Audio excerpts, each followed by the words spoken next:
बिस्मिल्लाहिर्रहमानिर्रहीम। जनरल साहब हमारे बहुत ही अजीज़ दोस्त भी हैं, रहनुमा भी हैं, और आपके आने से ही समझ आ गई। अफवाज पाकिस्तान के बहुत ही बेदार मक्स लोगों में हैं। तो हमने हमेशा उनसे सीखा है और मामलात को समझने में उनसे उनकी मुआवनत जो है उससे इस्तेफादा किया है। अब ये जो यहाँ सवाल जवाब हुए हैं तो उससे मुझे थोड़ी सी हुई कि मैं चंद बातें अर्ज़ कर दूँ 2-3 मिनट में। पहली बात तो ये है कि मुझे लगा है कि हम थोड़ा सा मुताला उसकी तरफ तवज्जो नहीं होती, कुछ गौर व खौस भी कम करते हैं और जल्दी इन्फ्लुएंस हो जाते हैं एक इधर उधर की बातों से। पहली बात यह है कि दुनिया में इस वक्त कोई एक मुल्क भी ऐसा नहीं है, इसराइल को छोड़ दो शायद, उसका मुझे पता नहीं, कोई एक मुल्क ऐसा नहीं है जो कहता हो कि कश्मीर जो है इंडिया का हिस्सा है। ठीक।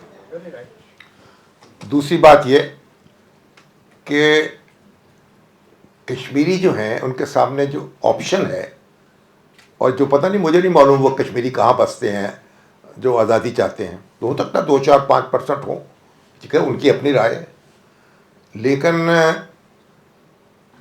कश्मीर जो है उसका जो बुनियादी मसला जो जनसर ने फरमाया, यूएनओ को रेजोल्यूशंस जो है उसमें एक सवाल है, आपने इंडिया में शामिल होना है या पाकिस्तान में शामिल होना है, कोई तीसरा ऑप्शन नहीं है। और जब सब कॉन्टिनेंट डिवाइड हुआ था उसमें किसी रियासत के सामने कोई थर्ड ऑप्शन नहीं था। और क्योंकि अगर थर्ड ऑप्शन होता, ये इंडिया ने बांग्लादेश के मामले में वायलेट किया है हमारे इंडिपेंडेंस एक्ट को। दूसरी बात ये समझ लें। और तीसरी बात ये है कि पाकिस्तान जो है उसमें अब उसकी जो सलाहियत है वो तो साबित हो गई ना दिफा की, तो अपने अदारों पर एतमाद करना भी सीखें। हर वक्त शकूक व शुबात में ना अपने आप को डाले रखें, ना करें। तमाम तर हमारी बावजूद कोताहियों के माशाल्लाह हमारे अदारे जो हैं वो चौकस हैं और काम कर रहे हैं। और ये जो चाइना की टेक्नोलॉजी और ये वो, अगर वो जो कहा गया ना कि अगर चीनी जो पायलट चीनी में हवाबाज तैयार चला रहे होते, या चीन जो है उसके इंजीनियर्स और टेक्नीशियंस भी यहाँ मौजूद होते, तब भी वो ये रिजल्ट हासिल ना कर पाते जो पाकिस्तान ने हासिल किया। तो ये जो दफा है हमारा, और फिर हमने अपना दिफा किया है, हमने कोई इंडिया पर हमला नहीं किया, ना हमारा हमला करने का इरादा है। और इंडिया ने जो भी 370 आ गया, फला आ गया, जो कुछ भी आ गया है, इंडिया में कोई एक मुल्क ऐसा है जिसने इंडिया के नैरेटिव की आज हमायत की है? नाम ले उसका। आज पहलगाम वाक़े के बाद किसने? अफगानिस्तान ने भी ये नहीं कहा कि ठीक कह रहा है इंडिया, बिल्कुल नहीं कहा। हम खुद मिस इंटरप्रेट करते हैं। दहशतगर्दी की मजम्मत तो हमने खुद की है।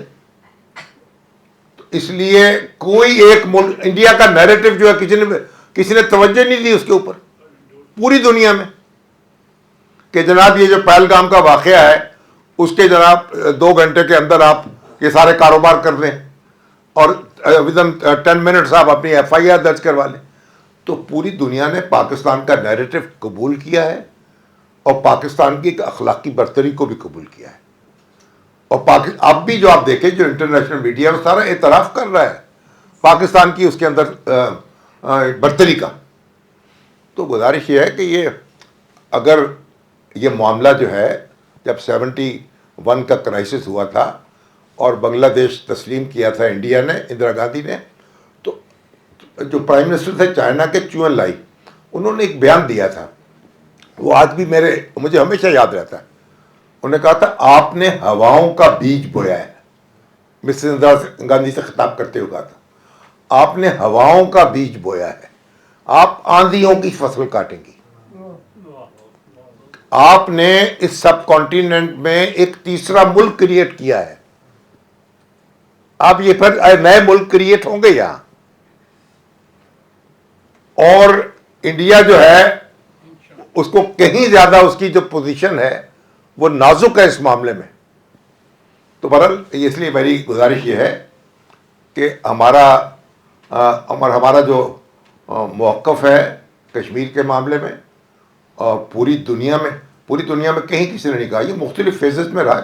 कभी बाइलेटरल हो गया, कभी जंगें लड़ी, को सेटबैक हो गया, कभी वीटो आ गया, लेकिन पूरी दुनिया ये कहती है कि ये मुतनाज़ा इलाका है, इसका हल होना चाहिए। तो मुझे उम्मीद है इस मसले का हल होगा या हम सारे हल हो जाएंगे बेशुमार हिंदुस्तान और पाकिस्तान। बहुत शुक्रिया।